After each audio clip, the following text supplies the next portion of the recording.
Hi, my name is W. Ethan Lawson. I am the author and creator of The World of Weldanor and the Jameson Chronicles book series. For 5 years, I have dedicated myself to crafting this perfect world, to crafting this incredible story. And I am very close now to be releasing the first book. And with that, we decided we would come up with a little Q&A to invite you, the readers, to ask a variety of questions, whatever they are, from book-related to author-related, whatever you want to do. And so, here we are, face-to-face, well, as face-to-face as we can get, and we're going to answer some of the questions. We got quite a response.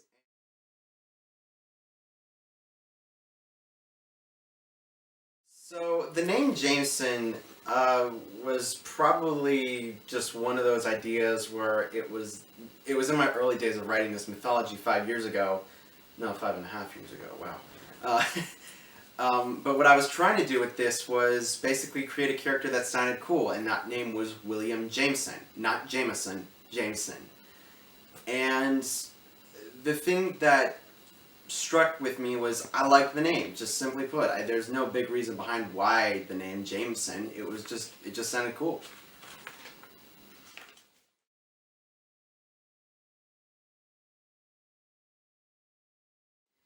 So, the Jameson Chronicles is the first book series in the whole mythology of Weldanor that I've been working on. There's going to be a planned total of 8 books. And with these 8 books, you follow the adventures of 2 different characters. The first one being Eric Jameson, and the second one being William, who is the main character of the book series. Not going to get too much into detail on that, but each of the 2 books focus on a particular theme. So the first 2 focus on identity, the second 2 focus on healing, the next 2 focus on faith, the final 2 focus on inheritance. Again, minor spoilers, but at least this gives you a little expectation for what is to come.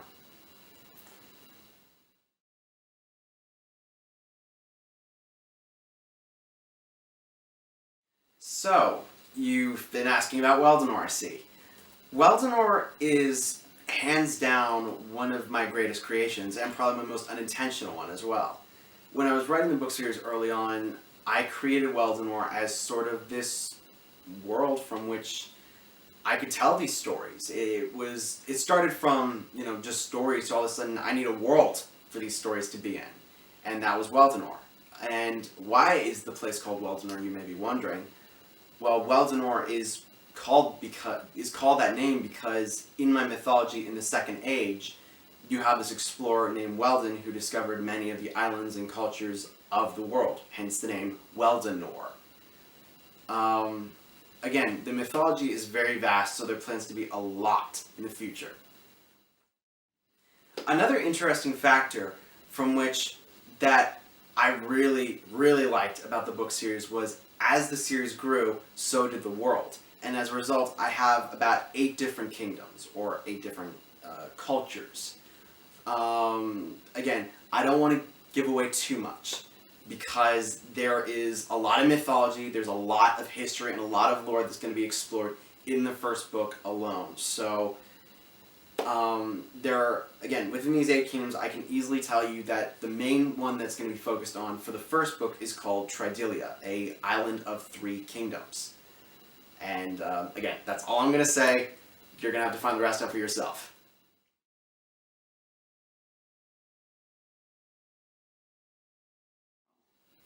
So, I've been writing in general since I was about 14, I'd say. Again, when I started writing way back when, the characters I created was a very different mythology from what I've created now. But a lot of those names kind of leaked into my mythology as it is. But yeah, about 6 years now, I'd say. Yeah, probably 6 years. But as far as I've been writing this book series goes, it has been for about 5 years. I've dedicated my whole high school and beginning of college to refining the world of Weldanor, to creating this story that I'm sure you would enjoy. It's one of my biggest achievements, and I'm really proud of it.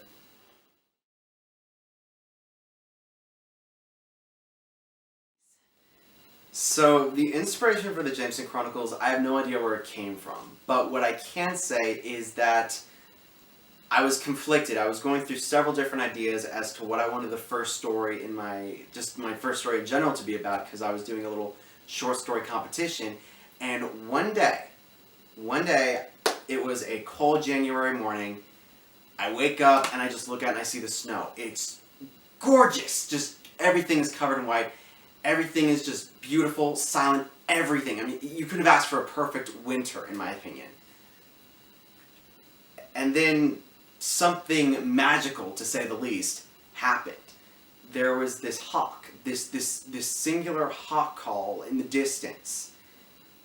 And I still remember that sound. It rings on my ear to this day. I mean, it's not a kind of sound you forget, and it is beautiful. It is hauntingly beautiful. But when I was going through the different drafts of my books and the storylines and stuff, one of them featured a hawk. Again, a detail that you will see soon enough. And I felt like as though that was a sign telling me that this is the story. And so from then on, I've never forgotten that day since, as it felt like it was the sign for which I had to write this story. So what inspires me, aside from the hawk, it can be a lot of things. I mean, I love interactions with people. I love music. I love going to the woods, especially. I love seeing trees and leaves, especially autumn. This autumn has been crazy this year, and I've enjoyed it so much, as it has given me so much inspiration. In fact, I was thinking about another story involving the Second Age of Weldanor. So actually, that was yesterday. So I'm pretty excited.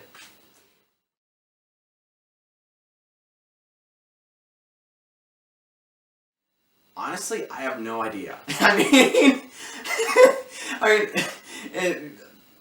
What do I have as far as my big plan goes? I really don't have a big plan other than writing this series. But what I can say as the impact it has given me is healing. So I'd say the one thing that I would hope is that it would heal you.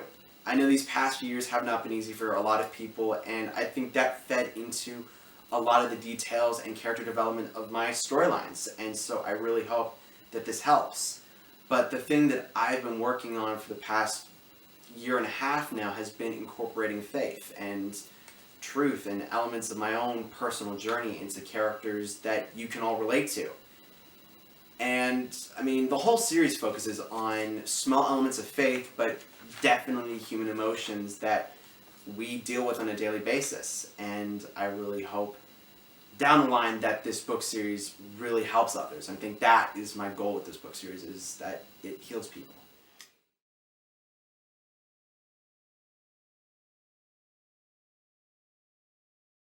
So the visual storytelling has been probably one of my biggest goals in writing. I've read many books, many books over the years, from school to just picking up a random book series at a bookstore. And one of the things that I've always loved about books has been probably some of their visual elements. I mean, some books can be really heavy on swordplay, other books can be really heavy on banter and description and everything. And I've learned so much these past few years from reading books that have really taught me how to better write stories and ultimately to better create the Jameson Chronicles. But when I say visual storytelling, I mean that you're going to see a lot more sword fighting than probably I've seen, at least. I don't know about you. If there's any books that you would recommend to me about sword fighting and stuff like that, feel free to comment below, because I would love to learn more about that. But, you know, visual storytelling is kind of that cinematic writing, as it's called. It feels more like a movie than anything else. Thematic storytelling, again, concept of a movie. I mean, I've watched a ton of movies over the years, from the humor to the seriousness to everything. And I really wanted to bring that into my books because that's what I've learned and that's what I want to bring to the table. So I have several types of music. I can go from soundtracks to Michael Bublé to just instrumental guitar music, but it really depends on what I'm writing. Some music I listen to for inspiration, other songs I listen to just because I think they're fun. But soundtracks are my usual go-to for anything in general. They're so good, they're so filled with inspiration for me, and emotion, especially emotion.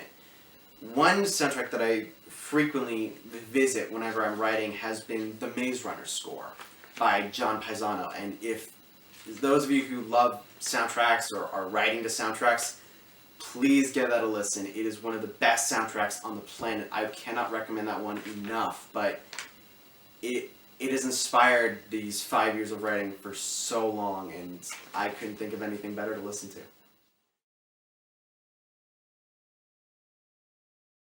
I love physical comedy because it's something you can enjoy. It always leaves you feeling jolly and excited. I love banter. Banter, quick responses and puns and all that stuff. It's something that you're going to find in my book quite a lot because what's a good story without banter? What's character development without banter? So as far as my humor goes, honestly, it can be brainless and other times it can just be downright funny.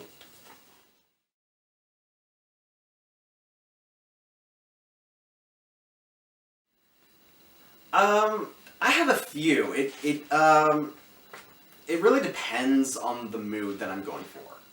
If it's suspense, milkshake, I get so hot in those suspenseful moments. It's like when you're watching a horror movie and you're like,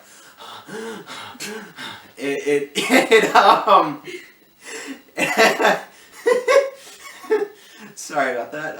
But it's like you get that way, and I get really invested in my books, so I get super hot. I get really into my story, so I need a milkshake to cool down. If it's just, inspiration that I'm going for, I need something to stimulate it. I love anything sour that just, for some odd reason, that gets my brain to think so well. If I'm doing description, if I'm just writing in general, I prefer just sandwich and soda. Give me that. I don't care what it is. It's just something to keep me going, something to keep me thinking. But I mostly like the cold because when I'm sitting down hours at a time and the house is warm, I can get a little sleepy. I'm sure fellow writers can totally relate to that. But if it's cold, and again, this plays in with the milkshake thing, if I'm cold, I'm alert, I can sit up, I can get into my stories and all that stuff. It's something that I never get tired of. And again, soundtracks. I love listening to soundtracks. I'll just sit for like 5 minutes listening to a piece of music or several pieces of music just to take in the moment, take in the scene I'm writing, or to review certain things that I've written out. This has actually been extremely effective in my third book that I'm currently writing, which I'm so excited about because this is a story that I've been working on for as long as I've been working on my mythology. It's like when I started my mythology, I went both forwards and backwards. So I'm now finally kind of getting into the current timeline that I'm working on. So I'm really excited to share that with you.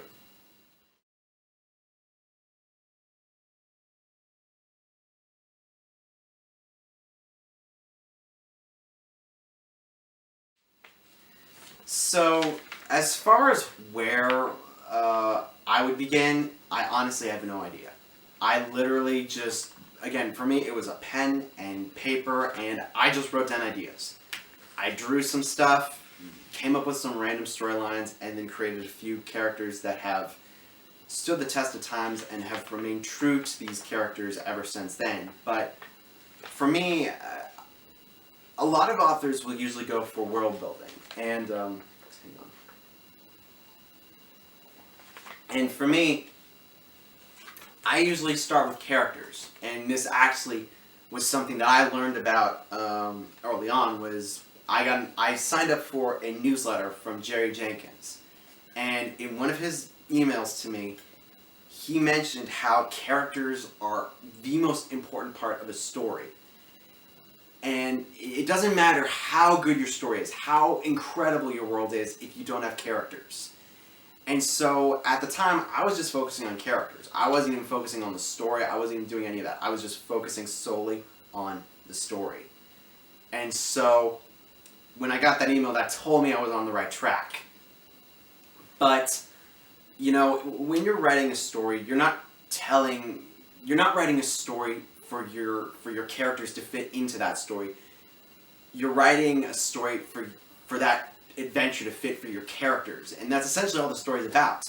You're writing about characters and what they experience and what they go through, which is essentially what the Jameson Chronicles is about. It's not a big, overarching adventure or a massive legend. It's about adventures that the characters go through and develop them, and there is an underlining plot as you will continue to read this story. There's a lot of detail and secrets that are hidden, even in the first book. So if you have a really keen eye, as you read the book series, you may catch on a few of the hidden details that I actually sneak peeked into the first book that will play a huge part in the final book. So, again, begin with your characters, because that is where your readers are going to be invested. They don't want to read about a story, they want to read about characters. They want to read about characters that they want to love and enjoy. So, that's where I would start on.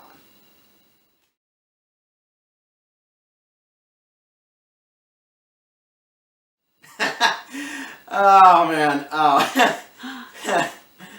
I have a few favorite colors. I love red, case in point. I show up in a red shirt. But I love green.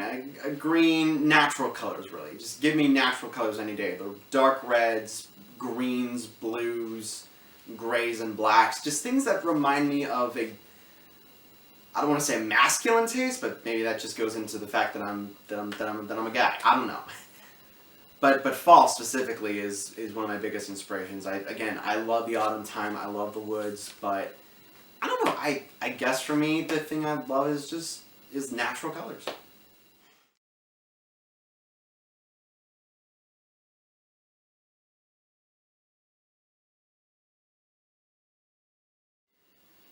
I have a few. One of the things I love to do is I love to compose music. I've been composing music for about 3 years now as well, so that's been fun. I've progressed a lot in those 3 years. I've done a few audiobook. I've done an audiobook score and a trailer. Well, 2 trailers actually. One of them is actually the book trailer for Traitor of Redvalidawn, my story. If you have not yet watched the trailer, that would mean everything to me, because the music there is just fantastic. But I would love to compose music for independent films, short films. Again, as I mentioned before on my blog, I have plans to work on other music for you. Themes and character themes. Actually, at the very end of the Traitor of Redvalidawn score, you'll hear a little piano melody, and that is the motif of Eric Jameson's theme. But I would love to do independent filmmaking. Well, not independent, but I would just love to do filmmaking in general. I've always loved movies growing up. I've been a fan of movies since I was a little boy. But, you know, I always had this vision for the Jameson Chronicles to be movies, actually. But, you know, I have a bigger budget in my brain than I do in my pocket. So I had to write this story, and I think it's been one of the best decisions of my entire life. And now I can share that story with you with as big of a budget as I wanted. And that, I think, ultimately is my dream. Is, you know, I am fulfilling my biggest dream, which is to be a storyteller.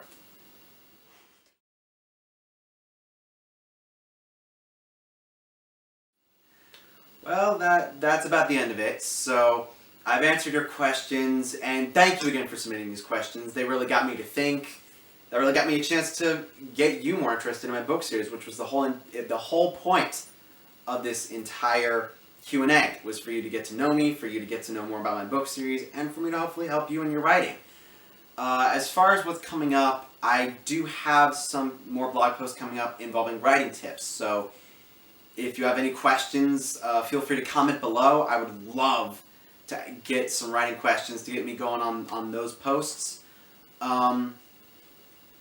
I've got a lot of content coming up for the Jameson Chronicles website, including maps and character art and all that stuff. And I have officially gotten an artist to do the character art for Eric Jameson, so that is coming up in the next few weeks. So keep your eyes peeled.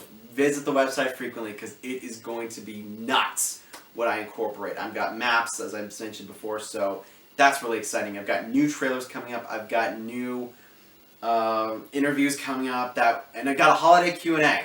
So if you have any Christmas, Thanksgiving related stuff that you want to ask me in November, that is going to be something that I'm really going to enjoy talking about, and I will be, and that Q&A will end on the 25th of November. It will begin on the 1st of November. It will be posted on my whole new blog post, but you will be seeing me again possibly on December 1st. But I would like to thank everyone who has submitted questions, who have been watching this, and honestly, I would ask two things. First of all, you would subscribe to the Jameson Chronicles YouTube channel, because there will be a lot of content coming up on that channel, as you will get a lot of sneak peeks of what's to come. A lot of exclusive content. You don't want to miss out on it. But then you don't want to miss out on my blog post. You will be the first to hear through my blog post any big updates, including the release date, as that is something I am still working on. But I have some big news coming up in my blog post in November, which will reveal a bit about the direction of the release date and everything, and I am sure that it will make a lot of sense. And again, thank you so much for being here with me. I appreciate everything you've done for this book series, just as readers in general, and I really hope that this has allowed you to connect with this book series and myself. So thank you again. God bless, and as always, the legend awaits.